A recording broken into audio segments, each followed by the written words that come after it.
Okay, so we are on Pasuk Hey, and it's a complicated pasuk.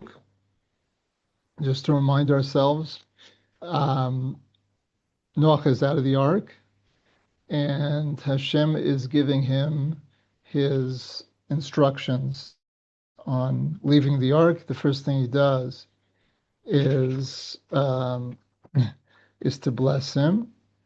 Um, After Noach gave his sacrifice, right? No, not the sacrifice. It's in the end of last parak, and Hashem makes a declaration and blesses them, and I mean the blessing that he gives them essentially is Peruruvu Miluet Haaretz. That's in Pasuk Aleph. He tells them that their fear is going to be on the animals. They can eat the animals if they want, if they so choose, right? It's not a mitzvah, but it's available and seems to be the default. However, the seventh mitzvah of Ever Ben Achai, that's Pasuk Daled, that's not allowed because the nefesh of an animal is holy, right? It doesn't use the word kadosh, but it says benafsho damo, right? So that there's something unusual going on there, that prevents a person from eating it, right? Even after animals are permitted, that's not permitted. Okay, so in pasuk hey, v'achadimchem lenafshotehem edrosh miyad kol chaya edroshenu miyad adam miyad ish achiv edrosh et nefesh ha'adam. So on the face of it, it looks somewhat repetitive. There's a lot of words that sound the same. But even on the pshat level, if we look carefully, we see everything it's referring to a specific thing. Obviously, Rashi will take it apart for us, and there are other mefarshim that will explain it slightly different. But in any case, dimchem lenafshotechem, right? So I'm gonna require, meaning I'm going to punish the blood of your souls, meaning if someone kills you, right, I'm going to require it, I'm going to punish for it. Miyad kol chayad roshenu, I will require it from all animals, right? It's interesting that here the word is chaya. It could be literal because we know that chaya as opposed to behema is wild animals, right? And the cows aren't going to, well, I shouldn't say that. You have wild bulls, right? But I mean, bulls that are acting in a wild way. So, but in general, the animals that kill people are wild animals. Umiyad Adam, right? And also from the hand of a person, right? And here, what seems to be we see this not uncommonly, that there's the head description, the head idea, and then there's the details. So the head idea is that he's going to require it, the death of a person from another person. What's the case? Miyad ish achiv edrosh et nefesh adam. So from the hand of his brother, I'm going to require the soul of a man. Okay, so obviously the question is what's added by saying miyad ish achiv, and also isn't there a quicker way to say this? Why so much mentioning of edrosh and ish, etc., etc. So Rashi breaks it down, as some of you might have prepared saw. So the first thing Rashi says is the word ach, right? He focuses on the word ach. Ach is to indicate contradistinction, right? As opposed to the previous pasuk, right? And other mefarshim spelled it out more, that in theory, once animals are permitted within limits, people people could also be permitted within limits, right? That separation, in other words, we take it for granted. People are B'Tselem Elokim, as the Torah is going to say. That can't be. But up until now, animals who had a nefesh also were off limits. So it's exactly what Rashi says. Look at Rashi. Netilat neshama bebehema etimchem edrosh mashofech dam atzmo. So there's two parts of this Rashi. So first of all, he's saying even though with animals it's permitted to take their lives, with your blood I will require it. Okay. Now Rashi adds even me'ashofech dam atzmo, right? Which really I think is meant to go into the next part of Rashi, lenafshotechem, right? Why lenafshotechem? So Rashi says, "Avchonek atzmo fal pishe lo yetzeh mimenu dam." So suicide is included in this. That there's punishment for suicide, given that we believe that the soul is immortal. So there's plenty to punish still. And Rashi points out that it's not, even though we see all this stuff about blood, that's not the critical issue here. The critical issue is the life. Blood is simply a representative for that life, and if you kill a person or kill yourself by strangling yourself or some other way, it's still murder, right? And then comes the tricky part, miyad kol chaya, right? So let's take a quick look at Rashi, and then maybe we'll talk about it a little bit. So Rashi says, miyad kol chaya, from the hands of every animal, fishe chatu dor mabul v'kiru lemachal chayot raot lishlot behen. It's because the people in the generation of the flood, so they made themselves hefker, free to wild animals, bad wild animals, not really bad in the good and evil sense, of bad in the sense dangerous, to rule over them. Right, he gives a pasuk, right, the famous pasuk, lefika chutzrach lasir alehen et chayot.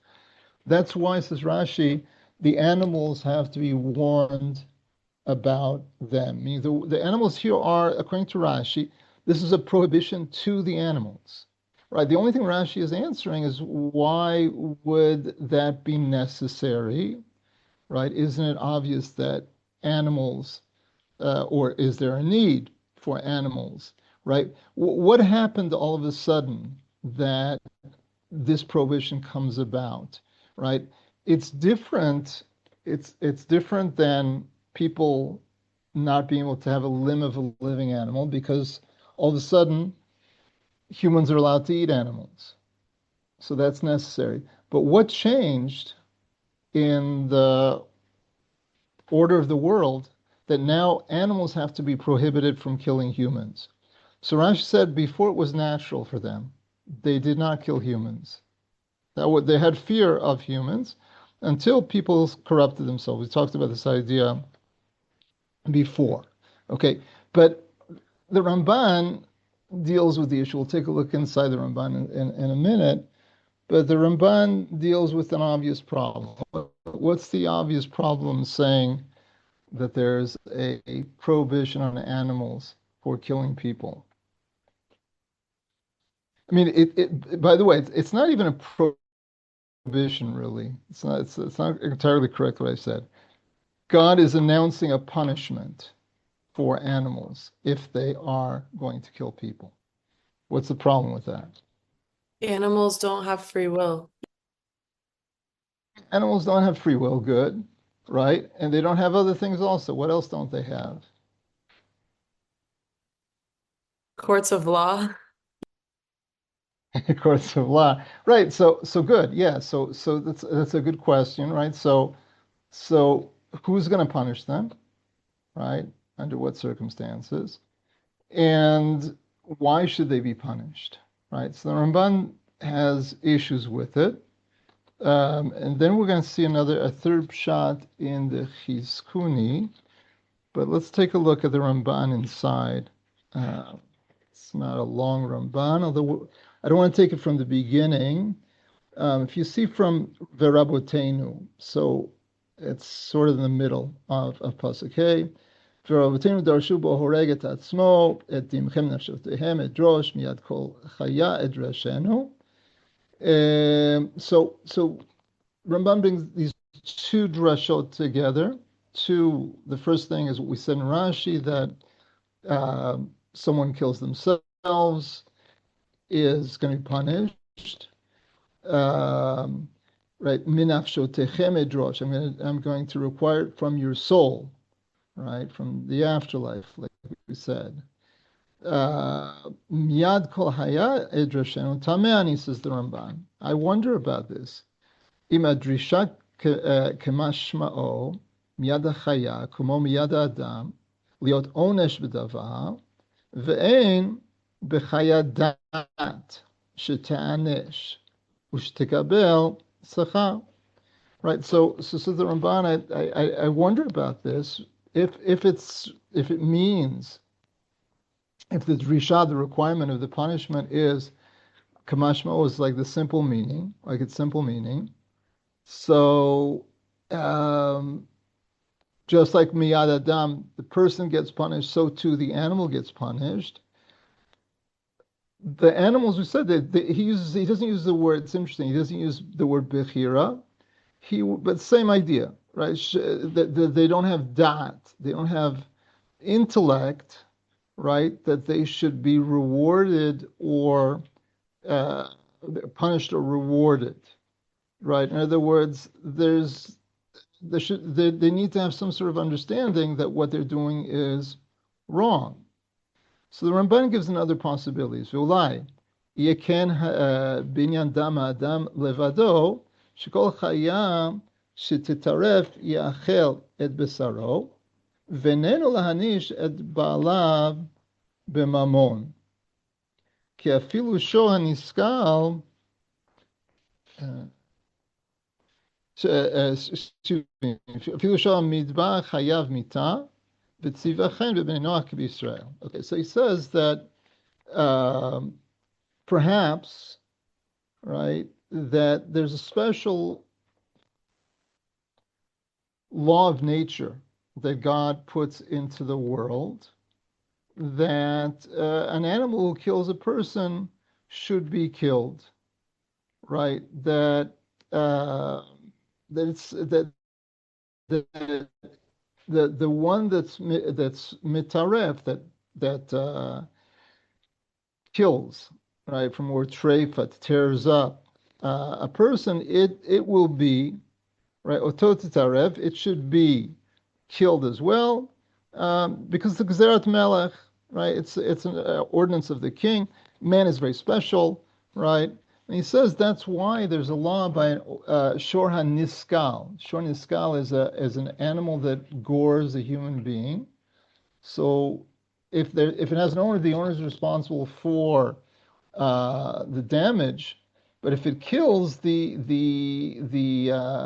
it kills a person, the ox is put to death, right?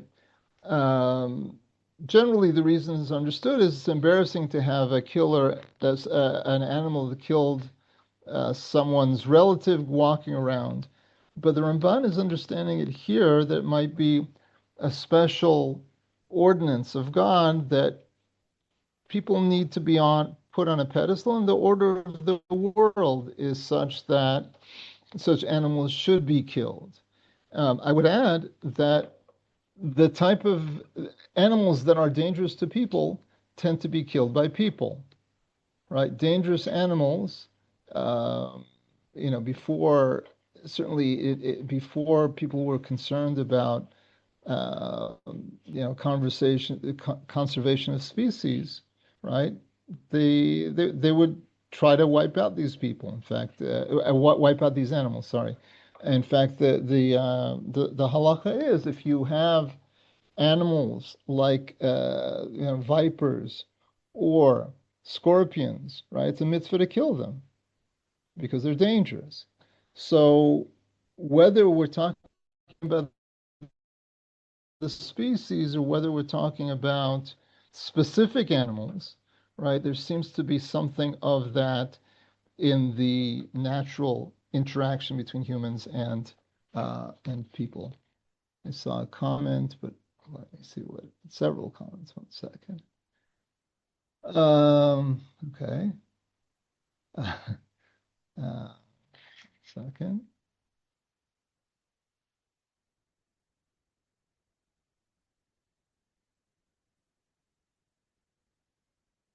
Okay. Second.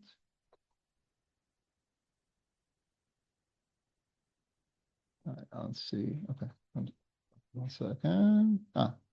Bear rugs. Okay, so sorry it took me so long to get your comment. Um, yeah, yeah. So I mean, also trophies, right? The trophies, although trophies are not only of hunting is not, and that's why Jews don't hunt. Hunting is not just about killing predator animals, but I don't know that hunting was always a sport. In the past, hunting was for one of two reasons, sometimes both together, either to get food or to protect themselves, people protecting themselves. Okay, anyway, so those are two major approaches that the Ramban sees, right?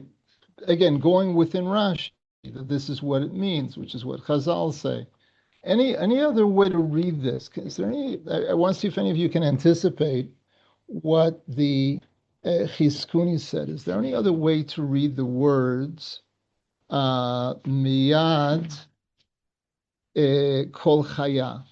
Any other way to read, not like Rashi? Anyone have a suggestion?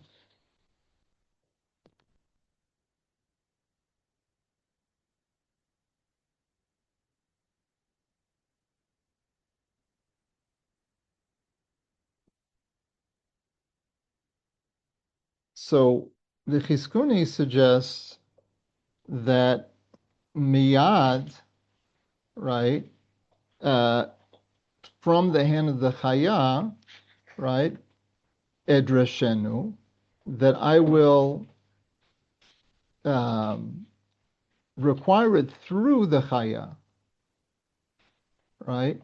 Uh, sorry, 1 second. No, I'm sorry. That's not that. I think I've seen someone else say that. I don't remember who.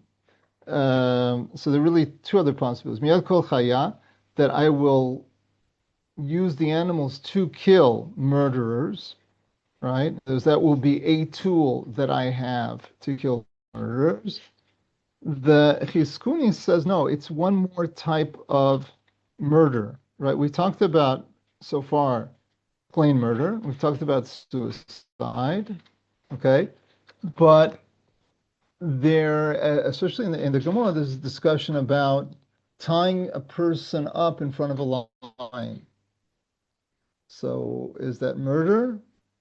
So here, right here, according to the Chizkuni, that's exactly what God is saying. That if you kill a person that way, I'm also going to require it of you. Okay. Then, right, miyad ish achiv, still back in Rashi, right? What does that add? Says Rashi, miyad oreg b'mezid. I'm sorry, miyad adam. Before that, he says oreg b'mezid ve'in edim ani edrosh. So I'm going to require it personally. God will do it if there's no witnesses. However, miyad ish achiv. מיד שהוא אוהב לו כך והרגו שוגג, אני אדרוש. אם לא יגלה ויבקש על עוונו להימהל, שהשוגג צריך כפרה. So says Rashi, miyad ish achiv is referring to a relationship where one and the two men are like brothers, right? Now, it's unintentional. It's friends, right? So that will be required by God also, unless, it says Rashi, "Im lo yigale v'vakesh al avono limahel," right? So unless the person basically does tshuva, requests forgiveness, that person um, is not included, the person who does tshuva, but tshuva is required. Even for shogeg, killing a person is a big thing. And if they don't, right? I'm sorry, one second. Uh, I'm sorry. Im lo yigale. I translated that wrong. Im lo yigale is to go into galut, and to go into exile, right? As you know, someone kills b'shogeg, right? So it has to go to an ira miklat, right? There, the person has to do tshuva. So there are two things that person has to do. Obviously, today we won't have ira miklat, but a city of refuge.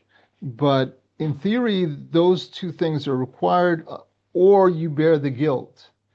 And Rashi refers to the Gemara that says that if this happened without witnesses and you were able to get away, so God arranges it that it will happen again and there'll be witnesses the second time. Okay. Um, so next verse. Any questions, comments, issues? So, okay. Pasuk Vav.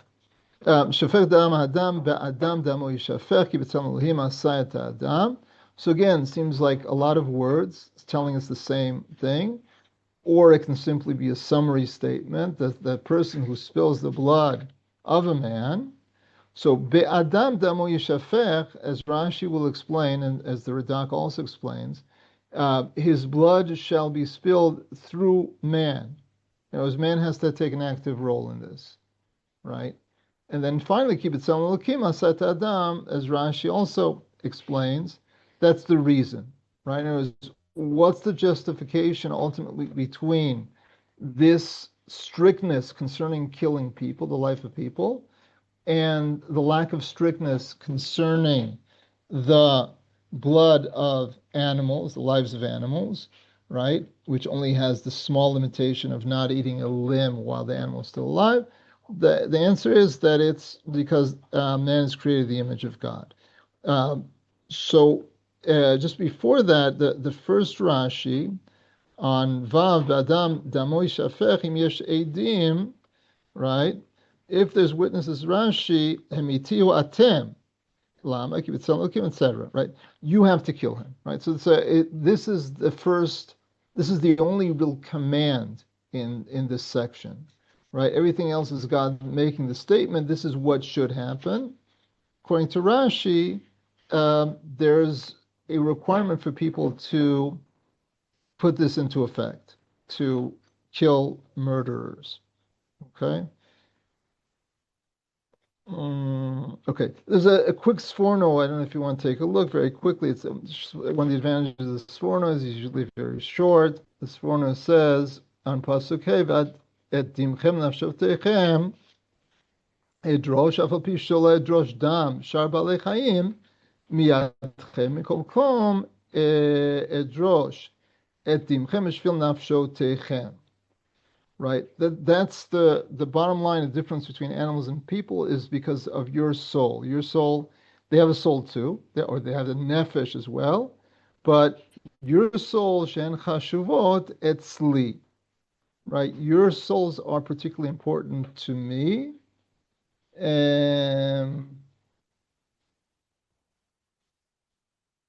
Yoter menefashot kol shar balei chaim, more than any other animals. Okay, then we'll leave it at that. Okay, so we are on Pasuk Zayin. V'atem peru revu shirtzu ba'aretz urevu ba. Okay, um, and you should be fruitful and multiply. Be like shratzim, which are creepy animals which multiply quickly, crawly things, right, on the earth and multiply in it. Okay, this should sound repetitive to you. Why is it repetitive? This pasuk. Why is it repetitive? You have to be here for the first minute of the shiur. Because he already blessed us with that before. Good, yafeh. Okay, so that was pasuk. Which pasuk? Pasuk Aleph, right? So pasuk Aleph. What did it say over there? Right, was the blessing. Peru revu miluet haaretz, and here, right, ivatem peru revu shirtzu ba'aretz revu ba. So Rashi tells us there's a difference, right? What's the difference? So look in Rashi. He says, "V'temperuvu lefi pshuto harishona livracha v'kan letzivui." Right there, it's a bracha. Here, it's a command. Right, just like we saw this whole description about people will be people and animals will be punished for killing people, and then there's a command about it, and you need to do it.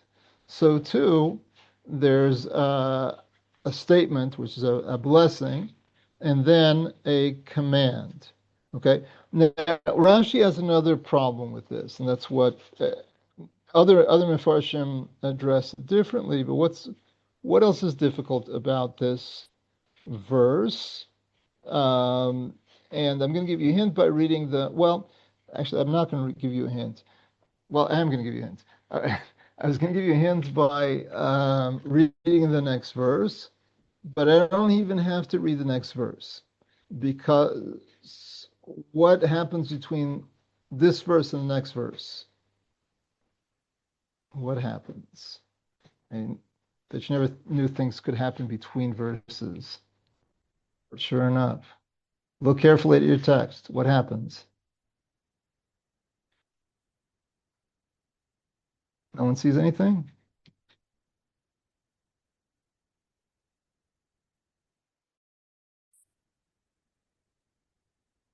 I mean, there are two marks. There's two things between this verse and the next verse. So if you have a chumash in front of you, you should be able to see it. What's between the end of pasuk Zayin and the beginning of pasuk Chet? So it's one of the other that I'm interested in. One is significant, one is not.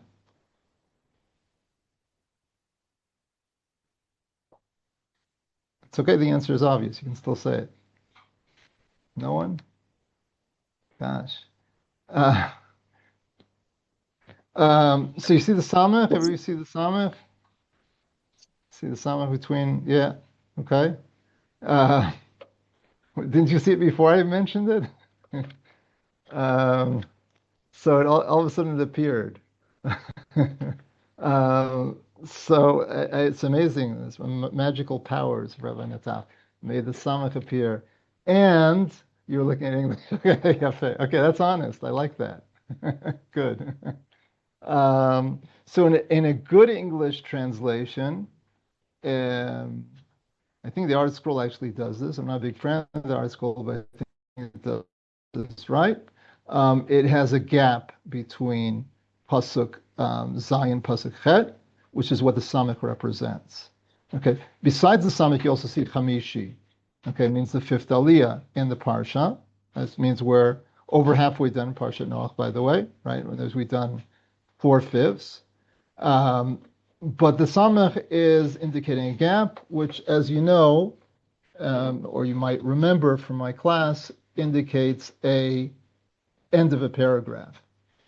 Okay, so the previous paragraph, meaning that pasuk zayin is the end of the paragraph. Okay, why is that significant? That means that what happens in pasuk zayin need not be connected at all to pasuk chet. And in fact, it opens up, pasuk chet opens up Vayomer Elokim, right? It's a new story. Okay? So now that I've said that, what bothers Rashi about the relationship between pasuk Zayin and the only pasuk that it should relate to, which is pasuk Vav? What could be the problem?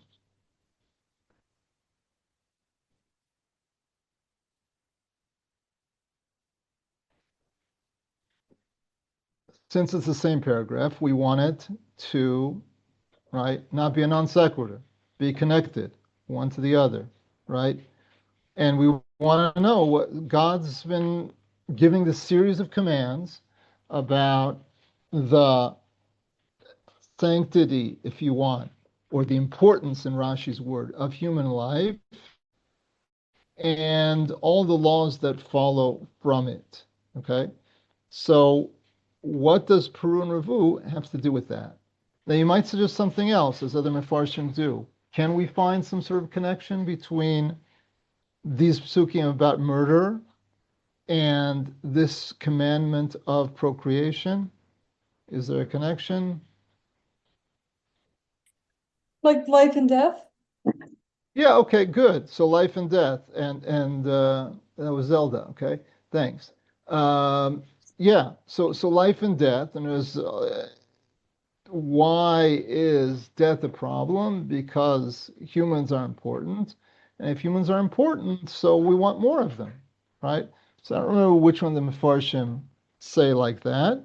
Rashi takes it in a different direction. And anybody remember what Rashi said? We'll all read it together. But sorry. I think Rashi quotes a midrash and says that anyone who refrains from having children, it's likened as if they murdered. Good, perfect, very good. Thanks. That's exactly right. Right, you can see inside Rashi. We'll take a look at it together. Right, he gave us the pshat, and now he says.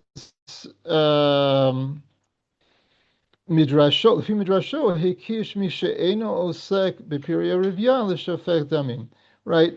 According to Midrash, is to compare the two. One who is not doing what God is asking of them to someone who kills, right? Which is, it's fascinating, right? Because when you think about it, it ultimately is the same result. I mean, that was the whole issue with Miriam, right? According to Midrash, Miriam and her father Amram, when the Jews stopped having children, right?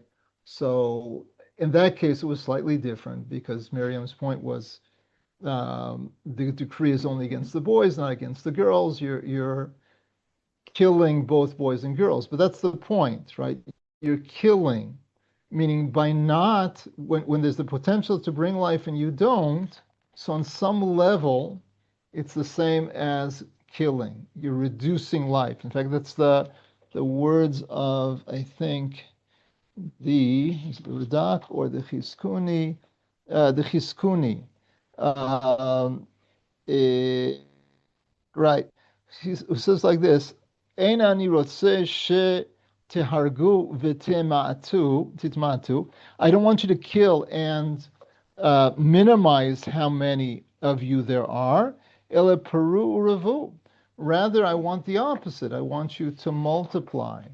Right. In other words, that's God's direction, and that goes in two ways. It goes also the positive as well as the negative. The positive is having children, and the negative is killing people. Okay, so Rashi points out the connection. Now that said, right, there's a limit to that. What is Peru Revu, right? So we know the mitzvah by us is quantified, right? It's according to the halacha, it's having one boy and one girl, right? In other words, you have a responsibility to minimally increase the species, right? It may be a good thing to maximally procreate, but obviously that's according to people's abilities, right? Not everybody can do that, but there's a responsibility that will flesh out in the halacha that there's a minimum requirement of that. And if you're not doing that and you are able to, then your actions are extremely counterproductive, right? Close to on the bottom line, right? Obviously, murder is tremendous crime, but the bottom line in terms of the effect is the same. Okay. All right. So we want to get to the rainbow. So pasuk tet. Oh, so pasuk het. First of all, v'yomer Elohim el Noach vel banav yitol lemor. Right, introductory pasuk. God says to Noach and his children, saying, "V'ani neni mekim et briti itchem ve'etzarachem acharechem." So I'm going to, behold, establish my covenant with you and with your offspring after you. Uh, so, what word would you say here might be extra of these words? Any word look extra to you? Acharehem. Acharehem. Vitzarachem. Yeah, that's interesting. That's good. Vitzarachem, Vitzarachem, Acharechem. Yeah, it's interesting. It's a good point, and I don't know what to say. Rashi doesn't speak about it. I'm not sure why it's not extra. It's a good point, but any other word? Any other word? Hineni? Hineni, right, yeah, right. Why does God need to announce, right? Hineni, where do we see the word Hineni elsewhere? We see it a few times. We actually saw it in last week's Parsha. You get bonus points if you can tell me from last week's Parsha Is who it says from Hineni. when like sorry, Yaakov comes to his Oh, father, he's you like, had here it. I You had he, it. when he comes to his father, he's like, here I am. Or when Esau Who, comes who, to his who, father, who? he's like, here I am. Yeah, Esau, that's right. Esau That's comes to his father, Esau. he's like, here I Yeah, am. yeah. That's right. That's right. His father wants him to go on that mission to prepare for the blessing. He says Hineni, which is understood. People don't. I don't recall people speaking about directly in that context, but Hineni is used usually as rizut, as rizut and anavas, as Rashi elsewhere by Avram Avinu and the Akedah, where he also says Hineni, right? So Rashi says it's a language of submission. I'm ready to do what you need me to do. So clearly that's not going to fit here, or at least we don't think it's going to fit.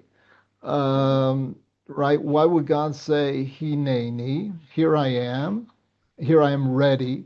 So Rashi understands that, yeah, on some level, we can understand God responding to Noach and saying, I'm ready to do what you want.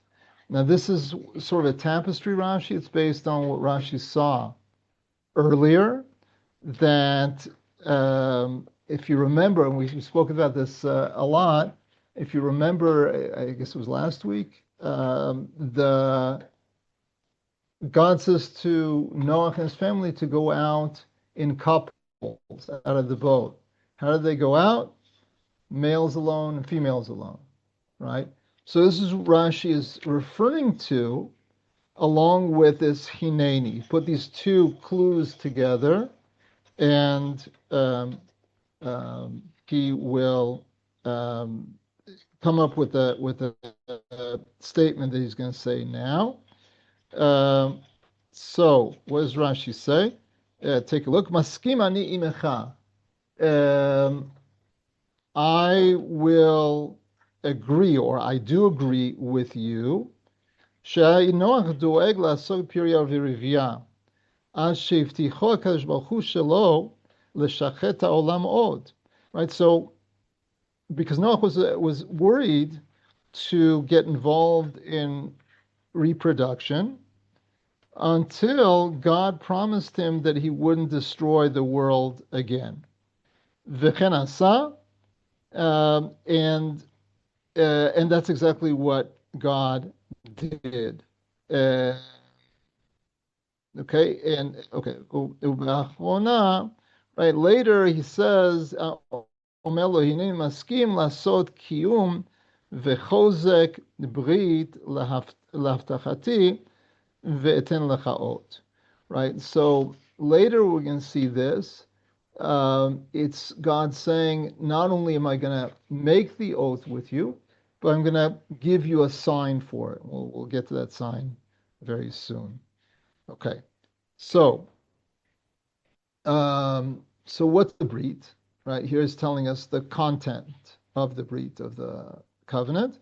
Vetkol nefesh. So he said, right, the brit is with you and your offspring after you. Vetkol nefesh hachaya sheritchem, and also with the animals, right, the living animals that are with you. Be'of, behema, bechol chayat haaretz itchem, right, with the birds, with the domesticable animals, and all of the wild animals on the earth. It's interesting that you have bakol specifically with chaya. I don't know. That would seem strange. That seems strange to me, but I don't know. Mikol yotzei teva, right? From all these species that go out from the boat, lechol chayat haaretz, to all the living animals of the earth, which seems to be a summary statement. Okay, v'hakimotim. We can continue because I want to make sure to get to the end of this and to leave us a little time to see the Ramban on Yud Bet and to talk about this rainbow. V'hakimoti et briti itchem v'lo yicharet kol basar od mimei hamabul v'lo ye'od mabul l'shachet haaretz. Right? Continuing. So up until now, he's really just told us who are the recipients of the brit. So he said, what is the brit? I'm going to establish my covenant with you, which is that all flesh will no longer be cut off from the waters of the flood. Right? It's interesting, by the way, that the promise is only about the flood, right? The promise is not about not destroying the world per se, even though it would seem to also include that. Velo ye'od mabul l'shachet haaretz, right? There won't be another flood to destroy the world. Vayomer Elohim, zot ot brit asher ani noten beini uvenechem uven kol nefesh chaya sheitchem ledorot olam. God says, right, this is the sign of the covenant that I'm giving between you and between me and between you, and between all the soul of life that is with you for generations of the world. Okay, so let's try to look a little more carefully now at this pasuk, right? So first of all, we've talked about God's names before, right? Is this the name you would expect to see here? You'd bet, right? Elokim, is that what you would expect to see? So the truth is we had it already in pasuk chet, right? But be that as it may, would we expect to see it there also? We've seen Elokim throughout. And Rashi before had spoken about the Midat Hadin turning into Midat HaRachamim. But here, Rashi says, one second. Rashi.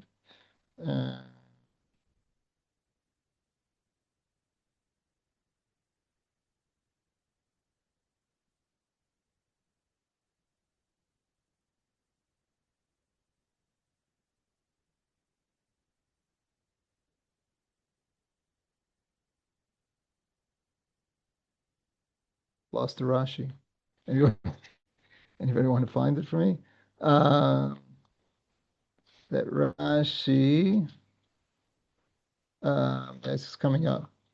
Yeah, okay, it's coming up. It's in Pasuk Tetzayin. Okay, so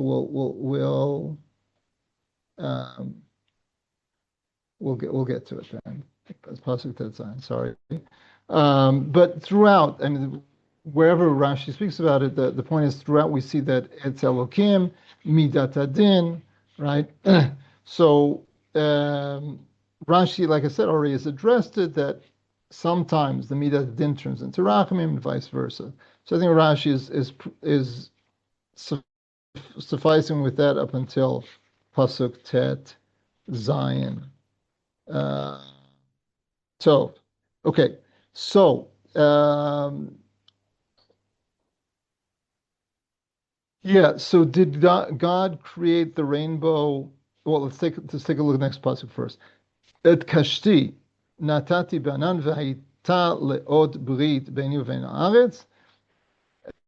My bow, we call it a rainbow, but in Hebrew it's really just keshet bow. My bow that I've put in the cloud.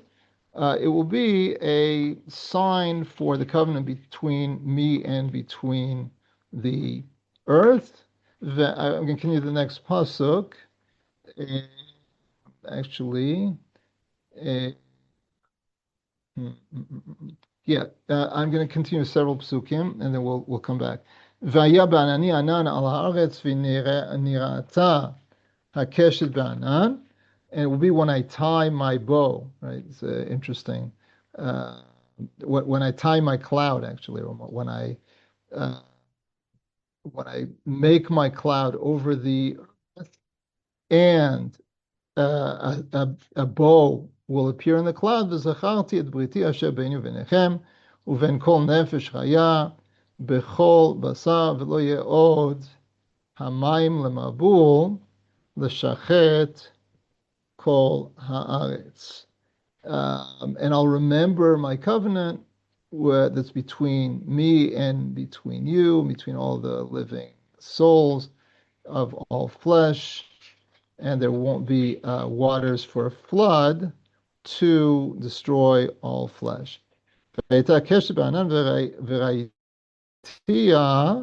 לזכור ברית עולם בין אלוהים ובין כל נפש חיה בכל בשר אשר על הארץ. Okay, and so the keshet, the bow, will be in the cloud, and I will see it to remember this everlasting covenant between God and between all the living soul and all flesh that's on the earth. Okay, so I'm going to go back to the Ramban, but first of all, we already got to Pasuk Tet Zayin. I want to get to Rashi. So I mentioned before that we've been dealing with Elohim as the speaker throughout this thing, right? And Rashi has not commented on it in this section, right? Starting, we said it's a new paragraph. In this paragraph, Rashi has not commented on it. So the fact that it says Elokim here in Pasuk Tet Zayin is not Rashi's problem. So what could Rashi's problem be here with the word Elokim?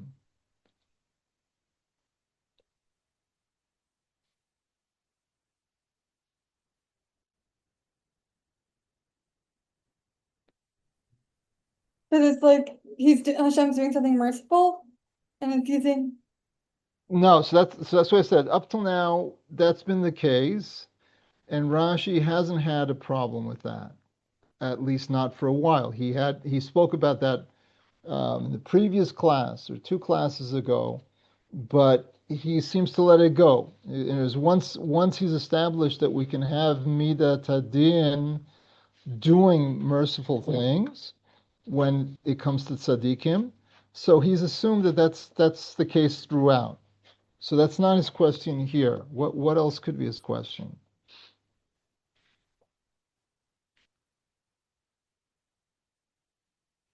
So I'll give you a hint. It's a grammar question, but it's an easy grammar question. And it helps you to look at the previous verse.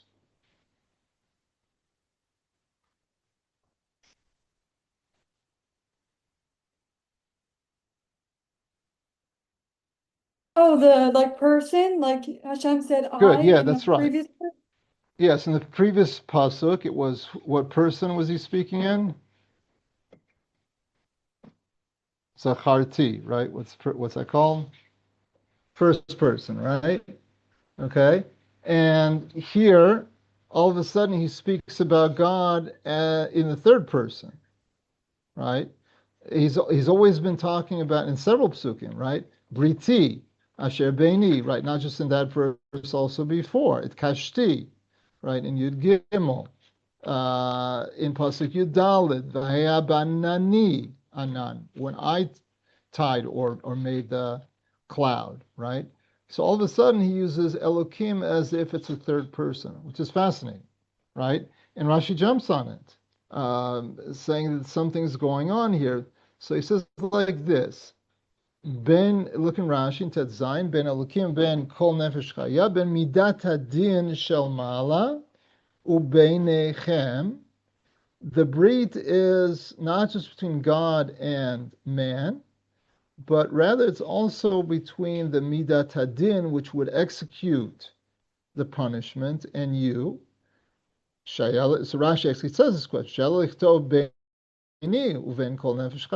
right? Because really that's what it should have said. It shouldn't have said Ben Elokim. It just says Beni, right? Ela zehu midrasho. Rather, this is what the midrash is talking about. Kashtavo midat hadin lekatreg aleichem. Ani roeh et haot haniskar. So when the midat hadin comes to prosecute against you, you people, mankind, I, God, am going to look at this sign that's mentioned, right? So it's fascinating. I mean, obviously, God's in control, and the Midat Adin is really just a personification of part of God Himself.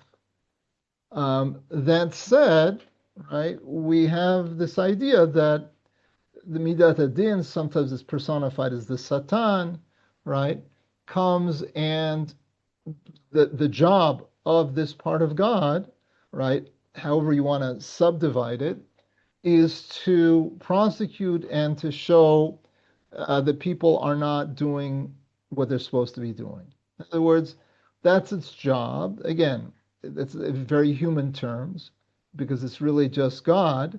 But in our terms, this is what's being pointed out, according to Rashi, that the Midat Hadin will have to face the rainbow. In other words, it's sort of a stop to God's actions that would bring about destruction, right? Now, while it's difficult to understand, there's a similar story, similar case with Bilam. Bilam, they say in the Gemara, was trying to find that fraction of the day when God gets angry, right? Again, what does that mean? Very strange. But apparently there's such an idea that there is a time when God is more willing to punish, right? Bilam was trying to get in on that time so that the Jews would get punished for whatever sins they might have, right? So in the end, he wasn't able to do it. But there's sort of this tension. I think all these midrashim are pointing to the tension that exists between God's differing desires, or God's differing needs, if we want to call it that. As God wants to be kind to his creatures, but he also wants to execute judgment. And from our perspective, I was actually just speaking about this on Shabbat, from our perspective, from the human perspective, it seems like it's a contradiction. I'm just going to try to stop that noise. Hold on.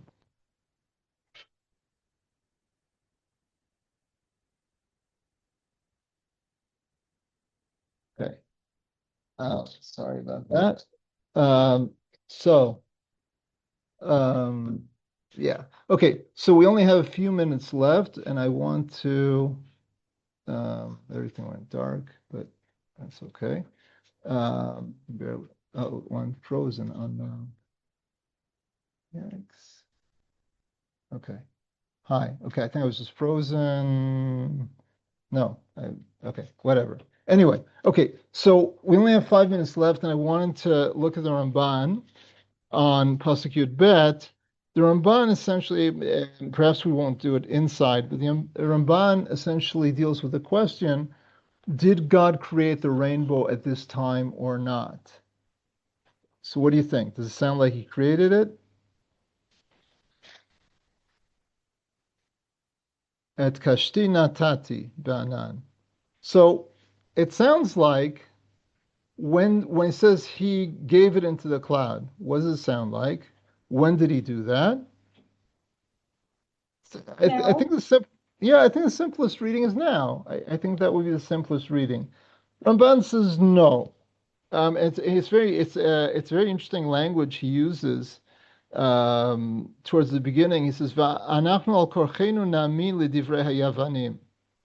Right? He says, perforce we have to believe in the words of the Greeks. Right? He means the science of his time, right? Associated with the Greeks, the ancient Greeks, obviously, Aristotle and the like.